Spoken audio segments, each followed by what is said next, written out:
పెద్దపల్లి మండల వ్యవసాయ అధికారి కార్యాలయంలో ఏసీబీ అధికారులు తనిఖీ చేశారు.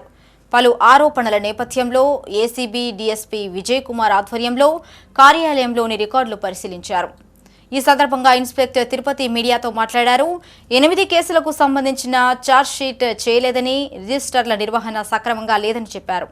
ఆయా అంశాలపై రిపోర్టు తయారు చేసి ప్రభుత్వానికి పంపిస్తున్నట్లు తెలిపారు. నివేదిక ఆధారంగా ప్రభుత్వం తదుపరి చర్యలు తీసుకుంటుందని వెల్లడించారు.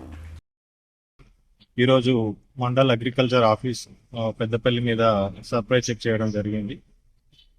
దీని మీద ఉన్న కంప్లైంట్ల ఆధారంగా ఇక్కడ కొన్ని స్కీమ్స్ మీద కొన్ని కంప్లైంట్స్ రేజ్ చేయడం వల్ల వాటి మీద ఈ ఆఫీస్ని ఈరోజు సర్ప్రైజ్ చెక్ చేసాము. దీంట్లో కొన్ని ఇర్రెగ్యులారిటీస్ ఫౌండ్ అయినాయి.